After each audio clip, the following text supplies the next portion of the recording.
भक्तों, गरुड़ पुराण के धर्म कांड के प्रेत कल्प में मृत व्यक्ति की ऐसी 3 वस्तुओं के विषय में वर्णन किया गया है जिनका उपयोग कभी नहीं करना चाहिए, अन्यथा भयंकर यातनाएं सहन करनी पड़ती है और अनेक प्रकार की हानि होती है। इसलिए प्रत्येक बुद्धिमान व्यक्ति को इन वस्तुओं के विषय में अवश्य जान लेना चाहिए। श्री कृष्ण ने गरुड़ जी को अत्यंत ज्ञानवर्धक जानकारी दी है। इसे सुनने से आपके भी ज्ञान में वृद्धि होगी। इसलिए आप इस प्रवचन को पूरा अवश्य सुने, क्योंकि आधा अधूरा ज्ञान घातक होता है। दोस्तों, एक बार गरुड़ जी जो भगवान विष्णु के वाहन हैं, वे अपने मन में शंका लेकर भगवान श्री कृष्ण के पास द्वारका में आते हैं। अपने प्रिय वाहन गरुड़ को देखकर भगवान श्री कृष्ण प्रसन्न होकर उनका स्वागत करते हैं और कहते हैं, हे गरुड़, द्वारका में तुम्हारा स्वागत है। तुम्हारे आने से मुझे बड़ी प्रसन्नता हुई है। निस्संदेह तुम्हारे आने का कोई विशेष कारण होगा। बताओ किस प्रयोजन से तुम यहाँ पधारे हो। गरुड़ जी भगवान को प्रणाम करते हुए कहते हैं, हे प्रभु, आप तो सर्वज्ञ हैं। इस पूरे संसार में कुछ भी आपसे छिपा नहीं है। मैं आपके पास एक शंका लेकर आया हूं जिसका समाधान केवल आप ही कर सकते हैं। भगवान श्री कृष्ण हंसते हुए कहते हैं, हे पक्षीराज, तुम्हारी जो भी शंका हो निसंकोच होकर पूछ लो। तुम्हारी हर शंका और समस्या का समाधान करना मेरा कर्तव्य है। गरुड़ जी गंभीर स्वर में कहते हैं, हे प्रभु, मेरा प्रश्न यह है कि जब कोई जीव मृत्यु को प्राप्त होता है तब वो अपने साथ क्या क्या चीजें लेकर जाता है, और मृत्यु के बाद उस प्राणी से जुड़ी कौन कौन सी वस्तुओं का उपयोग अन्य लोगों को नहीं करना चाहिए। भगवान श्री कृष्ण ने विचारपूर्ण स्वर में कहा, गरुड़, तुम्हारा प्रश्न अत्यंत महत्वपूर्ण है। इस संसार में जो जन्म लेता है उसकी मृत्यु निश्चित होती है। मनुष्य इस संसार में खाली हाथ अवश्य आता है, किंतु जब उसकी मृत्यु होती है तो वह अपने साथ 5 चीज लेकर जाता है। और यह भी सत्य है कि जीवित मनुष्य को मरे हुए व्यक्ति की 3 चीजों का उपयोग कभी नहीं करना चाहिए। तुम्हारे इन दोनों प्रश्नों का उत्तर देने से पूर्व मैं एक ब्राह्मण और 5 प्रेत की कथा सुनाता हूं, जिससे तुम्हारे सभी प्रश्नों का समाधान हो जाएगा। इस कथा को ध्यान से सुनना, क्योंकि इसके माध्यम से मानव जीवन के गूढ़ रहस्यों को समझा जा सकता है। इस कथा का श्रवण करने पर मनुष्य के कोटि कोटि पाप नष्ट होते हैं। इसलिए इस कथा का तुम प्रचार करो। गरुड़ जी ने श्रद्धा से कहा, हे प्रभु, मैं ध्यान पूर्वक आपकी कथा सुनने के लिए तैयार हूं। कृपया मुझे वह पवित्र कथा सुनाएं। फिर भगवान श्री कृष्ण ने गरुड़ जी को वह कथा सुनानी शुरू की। हे गरुड़, एक समय की बात है। मध्य देश में देव शर्मा नाम का एक गरीब ब्राह्मण रहता था। वह अत्यंत गुणवान और शास्त्रों में पारंगत। उसने वेद और शास्त्रों का बड़े गहराई से अध्ययन किया हुआ था, किंतु वह अपने ज्ञान का कभी दुरुपयोग नहीं करता था। उसने कभी अपने ज्ञान का उपयोग धन कमाने के लिए नहीं किया। अत्यंत गरीब होकर भी वह भिक्षा मांग कर ही अपना गुजारा चलाता था। फिर एक दिन वह ब्राह्मण वन में तपस्या करने के लिए जाने का विचार करता है। वह ईश्वर का ध्यान करने के उद्देश्य से वन में विचरण करने लगा।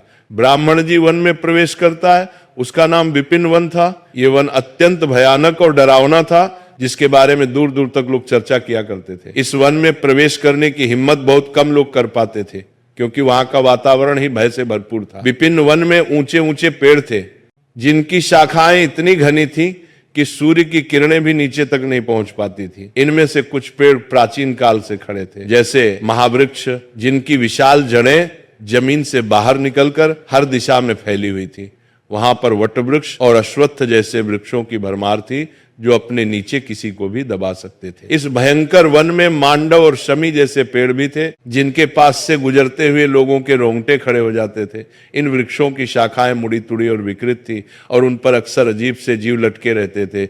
वहां उगने वाले पौधे भी डरावने थे। विष, कांता और मंजिष्ठा जैसे जहरीले बेलों ने पूरे वन को अपने शिकंजे में लिया हुआ था। जंगल में हर तरफ कंटीली झाड़ियों उगी हुई थी, जो घुसने वालों को चोट पहुंचाने के लिए तैयार रहती थी। इस वन में विचरण करने वाले पशु पक्षी भी साधारण नहीं थे। यहाँ काले पंखों वाले उल्लू दिन में भी विचरण करते थे, जिनकी भयानक आवाजें हवा में गूंजती थी। जंगली भेड़िए अपने शिकार की तलाश में हमेशा घूमते रहते थे, और उनकी आंखें अंधकार में चमकती थी। काले धब्बों वाले तेंदुए और हिंसक भालू भी यहाँ आम थे। पक्षियों में शकुनी नामक गिद्ध और काली मैना पेड़ों पर बैठे दूर से आए लोगों को आतंकित करते थे। विपिन वन का सारा वातावरण ही अत्यंत रहस्यमय और डरावना था, जहां हर कदम पर मृत्यु का भय मंडराता रहता था। और चलते चलते वह एक अत्यंत प्राचीन वृक्ष के पास पहुंच जाता है। वह देखता है कि उस वृक्ष के नीचे 5 पिशाच खड़े हुए हैं। वे सभी पिशाच उस जंगल से गुजरने वाले मनुष्यों का भक्षण करते थे। कोई भी मनुष्य उस मार्ग से जाता तो वे उसे पकड़कर खा लिया करते थे। पिशाच होने के कारण उनके अंदर धर्म का कोई अंश नहीं था। वे अत्यंत पापी और दुराचारी थे। वे किसी पर भी कभी दया नहीं करते थे। जब वो ब्राह्मण उस वृक्ष के पास आता है तो वो पिशाच एक दूसरे से कहने लगते हैं, अरे वाह, देखो भाई, हमारे लिए आज ताजा ताजा भोजन आ रहा है। सबसे पहले मैं ही उस ब्राह्मण को खाऊंगा। इसका मांस तो कितना स्वादिष्ट होगा। यह ब्राह्मण केवल सात्विक भोजन ग्रहण करता होगा, इसलिए इसके शरीर में किसी भी प्रकार के रोग नहीं होंगे, कोई कीड़े और कृमि भी नहीं होंगे। इसका मांस खाने में बड़ा आनंद आएगा। दूसरा पिशाच कहता है, इस ब्राह्मण का भक्षण तो मैं ही करूंगा। आज कई दिनों के पश्चात शिकार हाथ लगा है। इस प्रकार से वो पिशाच उसे ब्राह्मण को खाने के लिए आगे आते हैं। लेकिन जब ब्राह्मण उनको पिशाचों को देखता है तो वो बिल्कुल भी भयभीत नहीं होता है। वो ब्राह्मण भगवान विष्णु का परम भक्त था और वह हर समय श्री हरि का नाम जपता रहता था, इसलिए उसे किसी से भी कोई भय नहीं लगता था। उन पिशाचों को देखकर भी ब्राह्मण भयभीत नहीं हुआ और उन पिशाचों की ओर देखते हुए उन्हें प्रणाम करने लगता है और कहता है, हे पिशाचों, तुम्हें नमस्कार है। उस ब्राह्मण का ऐसा विचित्र व्यवहार देखकर पिशाच हैरान हो जाते हैं। विष्णु भक्त ब्राह्मण के सानिध्य से उनके अंदर से हिंसा का भाव नष्ट हो जाता है और वे आश्चर्यचकित होकर उसे ब्राह्मण की ओर देखते हैं और ब्राह्मण से कहने लगते हैं, हे महात्मा, आप कौन हैं और इस वन में अकेले क्यों भटक रहे हैं? हम पिशाचों को देखकर भी आपको जरा सा भी भय नहीं लगा। बड़े बड़े शूरवीर योद्धा भी हम पिशाचों को देखकर थर थर कांपने लगते हैं, हमें देखकर डर कर भागने लगते हैं, किंतु आपके मन में किसी भी प्रकार का भय दिखाई नहीं पड़ रहा है। आपके सानिध्य में आने पर हमारी भूख भी समाप्त हो चुकी है। हम तो आपको भोजन समझकर प्रसन्न हो रहे थे और आपको खाने वाले थे। फिर वो ब्राह्मण कहता है, हे पिशाचों, मुझे आपसे बिल्कुल भी भय नहीं लग रहा है, क्योंकि मैं जानता हूं कि भगवान हमेशा मेरे साथ है और उनकी इच्छा के बिना तो पेड़ का पत्ता तक नहीं हिलता। यदि मेरी मृत्यु आप पिशाचों के द्वारा ही होनी है तो मुझे भी स्वीकार है। प्रभु ने मेरे भाग्य में जो भी लिख दिया है मुझे वो मंजूर है। यदि मुझे खाने से आपकी तृप्ति होती है तो मैं इसे मेरा सौभाग्य समझूंगा। इस संसार के प्रत्येक प्राणी को सुख प्रदान करना, उनकी तृप्ति करना ही प्रत्येक मनुष्य का कर्तव्य है। पिशाच भी ईश्वर द्वारा ही बनाए हुए हैं, इसलिए मैं आपकी निंदा भला कैसे कर सकता हूं? ब्राह्मण के ऐसे वचन सुनकर वे सभी पिशाच आश्चर्यचकित हो जाते हैं और ब्राह्मण से कहने लगते हैं, ब्राह्मण देवता, आपके वचन अत्यंत सुंदर हैं, जिन्हें सुनकर ही हमारी तृप्ति हुई है। हम आपका भक्षण नहीं करेंगे। कृपया आप हमें बताइए कि आप कौन हैं और किस कारण से आप इस वन में भटक रहे हैं। वह ब्राह्मण कहता है, हे पिशाचों, मेरा नाम देव शर्मा है और मैं प्रभु की भक्ति करने के लिए इस वन में उचित स्थान खोज रहा था, किंतु आपको देखकर लगता है कि आप बहुत कष्ट में हैं। मुझे बताइए कि किस कारण से आपको पिशाच बनना पड़ा। यदि मैं आपकी कोई सहायता कर सकता हूं तो आप अवश्य कहें। मैं अपने सामर्थ्य के अनुसार आपकी जो भी हो सके मदद अवश्य करूंगा। ब्राह्मण की बातें सुनकर सभी पिशाच सुन्न हो जाते हैं और कहने लगते हैं, हे द्विज श्रेष्ठ, आपको बार बार प्रणाम है। हम सभी पिशाच हमारे पाप कर्मों के कारण ही बने हैं। हमने हमारे पितरों का अपमान किया है, इसी कारण से हमें यह पिशाच योनि प्राप्त हुई है। ना जाने कब हमें इस पिशाच के शरीर से छुटकारा मिलेगा। हमने मनुष्य रहते हुए भी बहुत पाप किए थे और पिशाच बनकर तो हमने अनगिनत पाप किए हैं। कितने ही निर्दोष मनुष्यों और प्राणियों को हमने मार कर खाया है। इसीलिए हमें ऐसा लगता है कि हमें कभी पिशाच योनि से मुक्ति नहीं मिलेगी। फिर ब्राह्मण कहता है, हे पिशाचों, मैं आपकी व्यथा को समझता हूँ। कृपया आप मुझे बताइए मैं किस प्रकार से आपको मुक्ति दिला सकता हूँ। मैं मध्य देश में रहने वाला देव शर्मा ब्राह्मण हूँ। मैंने अनेक तप, व्रत और उपवास किए हैं, इसलिए आपकी मुक्ति के लिए भी यदि कोई व्रत उपवास हो तो मुझे बताइए, वह मैं अवश्य करने का प्रयास करूंगा। ब्राह्मण की बात सुनकर उन पिशाचों को समझ में आ जाता है कि यह ब्राह्मण तो उनका ही पुत्र है। वे पिशाच उसे ब्राह्मण के दादा परदादा हैं, जो पाप करने के कारण पिशाच बने हुए हैं। श्री कृष्ण कहते हैं, हे गरुड़, इस प्रकार से उन पिशाचों को ये ज्ञात हो जाता है कि वो ब्राह्मण उनका ही वंशज है। फिर वो सभी पिशाच अपने अपने पाप कर्मों के विषय में बताने लगते हैं। पहले पिशाच, जिसका नाम उच्छिष्ट था, वो आगे बढ़ा। उसका शरीर मांस और खून से सना हुआ था और उसकी आंखों में अधर्म की अग्नि जल रही थी। उसने कांपते हुए ब्राह्मण से कहा, मेरा नाम उच्छिष्ट इसलिए पड़ा क्योंकि मैं हमेशा दूसरों का बचा हुआ और झूठन खाया करता था। मैं पिछले जन्म में बृहस्पति था और तुम्हारा 5 पीढ़ी पहले का पूर्वज था। एक समय में कालिका में बहुत विद्वान और आदरणीय ब्राह्मण था। मैंने यज्ञ और अनुष्ठान किया, लेकिन धीरे धीरे मेरी लालसा बढ़ गई। मुझे लोगों द्वारा छोड़ा हुआ भोजन खाने की आदत पड़ गई। दूसरों के झूठे भोजन में मुझे स्वाद आने लगा। मैंने यह जानने के बावजूद कि यह अधर्म है, झूठे भोजन का आदान प्रदान शुरू कर दिया। एक दिन जब मैंने एक पवित्र यज्ञ के बाद बचा हुआ उच्छिष्ट भोजन खा लिया, उसी भोजन से मेरे शरीर में विष निर्माण हुआ और उसी क्षण मेरी मृत्यु हो गई। अब मैं पिशाच बनकर उच्छिष्ट भोजन करता हूं और यही मेरा श्राप है। दूसरा पिशाच, जिसका नाम नग्न अंग था, वो आगे आया। उसका पूरा शरीर नग्न था और उसकी हड्डियां दिख रही थी। उसने ब्राह्मण की ओर देखकर कहा, मेरा नाम नग्न अंग इसलिए पड़ा क्योंकि मैं हमेशा निर्वस्त्र रहकर स्नान करता था। पूर्व जन्म में मेरा नाम शरदचंद्र था और मैं तुम्हारा 6ठी पीढ़ी का पूर्वज था। मैं एक ब्राह्मण कुल में जन्मा था और मेरे पास ज्ञान और तप की शक्ति थी, लेकिन मैं अपने शरीर का घमंड करने लगा। मुझे स्नान करते समय नग्न रहने में आनंद आता था और मैंने समाज के नियमों का अपमान किया। मैं इसे स्वाभाविक मानता था, परंतु यह अधर्म था। एक दिन जब मैं नगर के तालाब में नग्न होकर स्नान कर रहा था, तभी जल देवता ने मुझे श्राप दिया कि मैं अपने घमंड के कारण पिशाच योनि को प्राप्त करूंगा। मेरी मृत्यु भी उसी तालाब में डूबने से हुई। अब मैं पिशाच हूं और मेरा शरीर हमेशा नग्न रहेगा, जैसे मैंने अपने ब्राह्मण धर्म का अपमान किया था। तीसरा पिशाच, जिसका नाम शव वस्त्र था, उसके शरीर पर मृत लोगों के फटे हुए कपड़े लिपटे हुए थे। उसकी आवाज में दर्द था। उसने कहा, मैं इस योनि में इसलिए हूं क्योंकि मैंने हमेशा मृत व्यक्तियों के कपड़े चुराए। पिछले जन्म में मेरा नाम अच्युतानंद था। मैं तुम्हारे पूर्वजों में से था और एक आदरणीय ब्राह्मण कुल से संबंध रखता था, लेकिन मेरे मन में लोभ बढ़ गया था। मैं श्मशान भूमि पर जाकर मृतकों के वस्त्र चुराता और उन्हें बेचता था। मरे हुए लोगों के वस्त्र पहनकर मुझे सुख की अनुभूति होती थी। मेरे इस अधर्म को देखकर देवताओं ने मुझे श्राप दिया कि मेरी मृत्यु श्मशान में होगी और मैं पिशाच बनकर हमेशा शवों के वस्त्र पहनूंगा। मेरी मृत्यु श्मशान में ही हुई, जहां एक भयंकर पिशाच ने मुझे मार दिया। अब मुझे मृतकों के वस्त्र पहनने का श्राप मिला है। चौथा पिशाच, जिसका नाम अशोक था, उसकी उपस्थिति इतनी गंदी और बदबूदार थी कि ब्राह्मण को सांस लेना कठिन हो गया। अशोक ने कहा, मेरा नाम अशोक इसलिए पड़ा क्योंकि मैंने हमेशा अपवित्र और गंदी चीजों में खुद को लिप्त रखा। मैं पिछले जन्म में धर्मराज था और तुम्हारा पूर्वज था। मेरे जीवन में शुद्धता का कोई स्थान नहीं था। ब्राह्मण होते हुए भी मैंने अपवित्रता में जीवन बिताया। मैंने कभी अपने तन और मन की शुद्धता का ध्यान नहीं रखा। गंदे वस्त्र पहनने और अपवित्र स्थान पर रहा। मैं स्नान नहीं करता था और यह सब जानकर भी मैंने धर्म के नियमों का पालन नहीं किया। मेरे इस पाप के कारण देवताओं ने मुझे श्राप दिया कि मैं अशुद्धता में लिप्त रहकर ही इस पिशाच योनि में भटकूं। मेरी मृत्यु एक गंदे तालाब में डूबकर हुई। अब मैं इस पिशाच योनि में हूं, जहां मैं हमेशा अपवित्रता से घिरा रहता हूं। अंत में 5वां पिशाच द्रव्यहरि था। उसका मुख रक्त से लथपथ था और उसके हाथों में मांस के टुकड़े थे। उसने भयावह हंसी के साथ ब्राह्मण से कहा, मैं द्रव्यहरि हूं क्योंकि मैं मांस और रक्त का लोभी था। पूर्व जन्म में मेरा नाम सोमदेव था और मैं तुम्हारा पूर्वज था। मैंने ब्राह्मण होते हुए भी हिंसा और क्रूरता का जीवन अपनाया। मुझे मांसाहार और हत्या में आनंद आता था। मैंने कई निर्दोष प्राणियों का खून बहाया और उनका मांस खाया।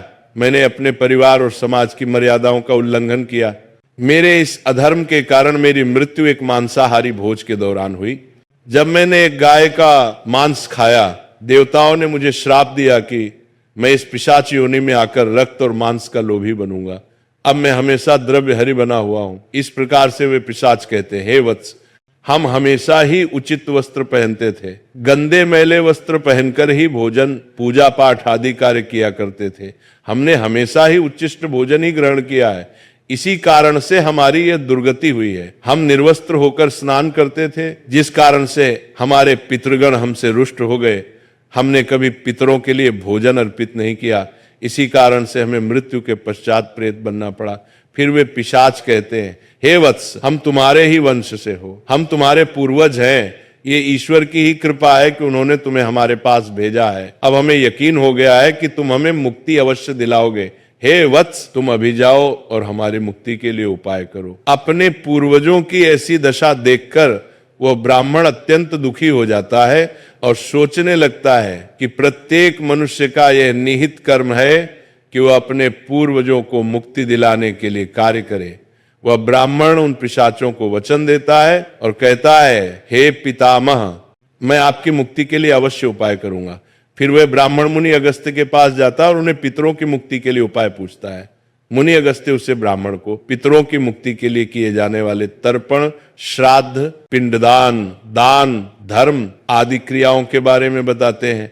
फिर वह ब्राह्मण पवित्र नदी के तट पर जाकर अपने पूर्वजों के लिए वे सभी कार्य करता है जो मुनि अगस्त्य ने बताए हुए होते हैं। वह पहले नदी के पवित्र जल से तर्पण करता है, फिर नदी के तट पर बैठकर पिंडदान करता है और उससे जो कुछ भी हो सके उसी के अनुसार दान धर्म करता है। इस प्रकार से उसे ब्राह्मण के द्वारा तर्पण और दान धर्म करने से वो सभी पिशाच मुक्त हो जाते हैं और स्वर्ग की ओर जाने लगते हैं। फिर श्री कृष्ण गरुड़ से कहते हैं, हे गरुड़, इसीलिए मनुष्य को कभी उच्चिष्ट वस्त्र नहीं पहनने चाहिए, अर्थात गंदे और मैले कपड़े नहीं पहनने चाहिए। कभी उच्चिष्ट भोजन ग्रहण नहीं करना चाहिए। दूसरों का झूठा जमीन पर पड़ा हुआ, दूसरों के द्वारा लांघा गया तथा पितरों को अर्पण किए बिना किया गया भोजन उच्चिष्ट भोजन होता है।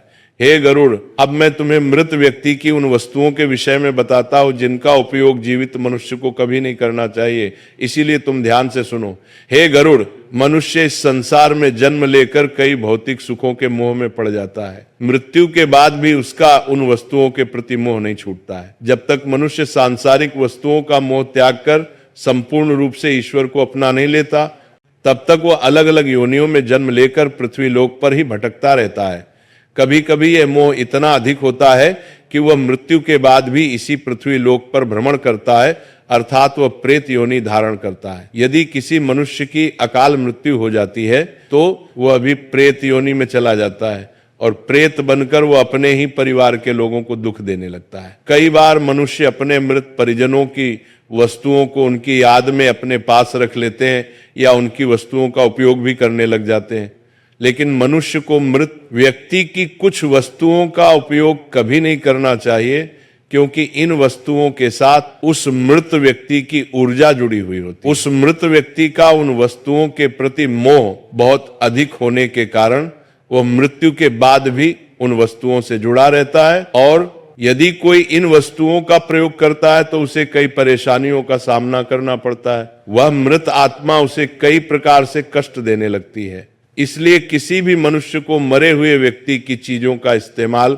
कभी नहीं करना चाहिए। मनुष्य चाहे तो उन वस्तुओं को संभाल कर अपने घर में रख सकता है अथवा उन चीजों को नदी के जल में प्रवाहित कर सकता है, लेकिन भूल से भी उनकी वस्तुओं का इस्तेमाल नहीं करना चाहिए। उस मृत आत्मा की शांति के लिए मनुष्य उस व्यक्ति की प्रिय वस्तुओं का दान करता है तो ये बहुत ही शुभ होता है। सबसे पहली वस्तु है मृत व्यक्ति के कपड़े। मृत व्यक्ति के कपड़ों का कभी भी इस्तेमाल नहीं करना चाहिए, उन्हें भूल कर भी पहनना नहीं चाहिए। ऐसा करने से मृत व्यक्ति की आत्मा उस व्यक्ति से जुड़ जाती है जो इनका इस्तेमाल करता है। मृत व्यक्ति की यादें उस व्यक्ति को सताने लग जाती हैं जो उनके कपड़ों का इस्तेमाल करता है, जिस कारण वह व्यक्ति मानसिक और शारीरिक रूप से कमजोर हो जाता है। उस व्यक्ति को अपने मृत परिजन की ऊर्जा का एहसास भी होने लगता है। इसलिए मृत व्यक्ति के कपड़े कभी भी नहीं पहनने चाहिए। मृत व्यक्ति के कपड़े हमेशा दान कर देने चाहिए, जिससे उसकी आत्मा को शांति प्राप्त हो जाती है। दूसरी चीज है मृत व्यक्ति के गहने। मृत व्यक्ति के गहने भी उसके कपड़ों की तरह ही उसकी ऊर्जा के स्रोत होते हैं। मृत व्यक्ति का अपने गहनों से लगाव कपड़ों से भी कई गुना ज्यादा होता है, क्योंकि प्रत्येक व्यक्ति गहने खुद को सुंदर प्रतीत करने के लिए पहनता है, लेकिन जब व्यक्ति की मृत्यु हो जाती है और उसके गहने कोई दूसरा व्यक्ति पहन लेता है, तब मृत व्यक्ति की आत्मा असहज महसूस करने लगती है। वह आत्मा उस व्यक्ति को परेशान करने लग जाती है। आत्मा मोक्ष की राह पर ना जाकर इसी मृत्यु लोक में अपने ही परिजनों को परेशान करने लग जाती है। इसलिए मृत व्यक्ति के गहनों का कभी भी इस्तेमाल नहीं करना चाहिए। व्यक्ति की मृत्यु के बाद उसके गहनों को गलाकर अन्य आभूषण करवा लेने चाहिए। अन्यथा उन्हें मंदिर में दान कर देना चाहिए। तीसरी वास्तु है मृत व्यक्ति की माला।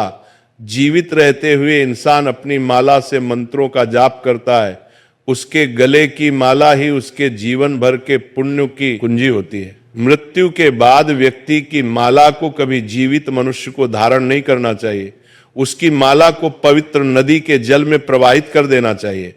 पवित्र नदी उस मृत व्यक्ति के सभी पुण्यों को बहाकर स्वर्ग में ले जाती है। श्री कृष्ण कहते हैं, मृत्यु के बाद मनुष्य अपने साथ केवल अपने पाप और पुण्य लेकर जाता है, सभी भौतिक वस्तुओं को यहीं पर छोड़ देता है। इसलिए उसे कभी उन वस्तुओं के प्रति अत्यधिक मोह नहीं करना चाहिए।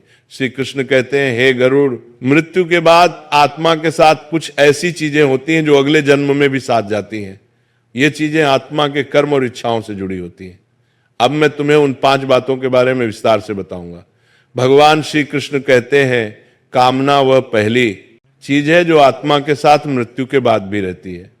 मनुष्य की कामनाएं उसे नया शरीर धारण करने के लिए प्रेरित करती है। कामना एक ऐसी शक्ति है जो आत्मा को लगातार नए शरीर की खोज में लगाए रखती है। जब एक व्यक्ति की मृत्यु होती है तो उसकी इच्छाएं उसके साथ जाती हैं और ये इच्छाएं उसके नए जन्म में पुनः कार्य करती हैं। कामना को एक प्रकार की चंचल ऊर्जा माना जाता है जो आत्मा को सांसारिक जीवन के चक्र में बांधे रखती है। अगर मनुष्य अपनी सभी इच्छाओं का त्याग कर देता है तो उसे मोक्ष की प्राप्ति हो सकती है। इसीलिए कहा गया है कि मृत्यु के समय अपनी इच्छाओं का त्याग करना अत्यंत महत्वपूर्ण है। जो लोग मृत्यु के समय अपनी इच्छाओं को साथ लेकर जाते हैं उन्हें पुनः जन्म लेना पड़ता है, क्योंकि उनकी कामनाएं उन्हें अगले जीवन के लिए प्रेरित करती है। श्री कृष्ण कहते हैं, वासना कामना का ही एक उन्नत रूप है। वासना वह है जो मनुष्य को इंद्रियों के सुख और भोग की ओर आकर्षित करती है। ये एक ऐसी लालसा है जिसका कोई अंत नहीं है। मृत्यु के समय भी अधिकांश लोग वासना से मुक्त नहीं हो पाते हैं। ये वासना सांसारिक वस्तुओं, धन, परिवार और भोगों के प्रति आकर्षण को बढ़ाती है। वासना इतनी शक्तिशाली होती है कि मृत्यु के बाद भी आत्मा के साथ रहती है। वासना का उदाहरण विष्णु पुराण में राजा भरत की कथा में मिलता है। राजा भरत ने एक हिरण के बच्चे से अत्यधिक प्रेम किया और उनकी वासना इस बच्चे के प्रति इतनी प्रबल थी कि मृत्यु के समय भी वो उसी हिरण के बारे में सोचते रहे। परिणाम स्वरूप उन्हें अगले जन्म में हिरण की योनि प्राप्त हुई। ये दिखता है कि वासना आत्मा को बंधनों में बांधे रखती है। मन की शांति और ज्ञान से ही वासना से मुक्ति मिल सकती है। श्री कृष्ण आगे कहते हैं, कर्म मनुष्य की सबसे महत्वपूर्ण धरोहर है जो उसके साथ मृत्यु के बाद भी जाती है। मनुष्य जीवन में जो भी कार्य करता है, अच्छे या बुरे विकर्म उसके अगले जन्म में फल देते हैं। मृत्यु के समय आत्मा द्वारा किए गए सारे कर्मों का लेखा जोखा होता है। अगर किसी व्यक्ति ने अच्छे कर्म किए हैं तो उसे परलोक में सुख और शांति मिलती है और अगले जन्म में भी उसे समृद्धि प्राप्त होती है। वहीं अगर उसने बुरे कर्म किए हैं तो उसे नरक या दुखदायी जीवन की प्राप्ति होती है। यही कारण है कि हमारे धर्म शास्त्रों में कर्म को अत्यधिक महत्व दिया गया है। कर्म की गति इतनी अद्भुत होती है कि ये 7 जन्मों तक आत्मा का पीछा करती है। इसलिए मनुष्य को सदैव पुण्य कर्म करने का प्रयास करना चाहिए। भगवान श्री कृष्ण चौथी चीज के रूप में कर्ज का उल्लेख करते हैं। वे कहते हैं, कर्ज एक ऐसी वस्तु है जो मृत्यु के बाद भी आत्मा का पीछा करती है। यदि कोई व्यक्ति जीवन में किसी से ऋण लेता है और उसे चुकाए बिना मर जाता है तो वह कर्ज अगले जन्म में भी उसके साथ रहता है। कर्ज आत्मा पर एक प्रकार का बंधन बनाता है और जब तक ये चुकाया नहीं जाता आत्मा इससे मुक्त नहीं हो सकती। मृत्यु के बाद उसे आत्मा को परलोक में कर्ज चुकाने के लिए भी दंड दिया जा सकता है। पुनर्जन्म में कर्ज के कारण व्यक्ति को शारीरिक या मानसिक कष्ट झेलना पड़ सकता है। इसीलिए धर्मशास्त्रों में कहा गया है कि जीवन में लिए गए सभी कर्मों को चुकाकर ही मृत्यु की ओर बढ़ाना चाहिए ताकि आत्मा अगले जन्म में इस बोझ से मुक्त हो सके। अंत में भगवान श्री कृष्ण गरुड़ जी को भक्ति का महत्व बताते हैं। वे कहते हैं, भक्ति वह पवित्र मार्ग है जो आत्मा को ईश्वर से जोड़ता है।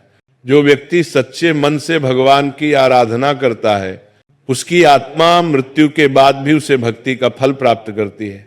भक्ति ही वह शक्ति है जो आत्मा को जन्म मरण के चक्र से मुक्त कर सकती है और उसे मोक्ष की प्राप्ति दिला सकती है। भक्ति से भरा हृदय मृत्यु के बाद भी ईश्वर के समीप रहता है। यही कारण है कि भक्ति को जीवन का सबसे पवित्र साधन माना गया है। इस प्रकार भगवान श्री कृष्ण ने गरुड़ जी को बताया कि आत्मा के साथ मृत्यु के बाद कामना, वासना, कर्म, कर्ज, पुण्य और भक्ति रहती है। ये चीजें आत्मा को जीवन के चक्र में बांधे रखती हैं या मोक्ष की ओर ले जाती हैं।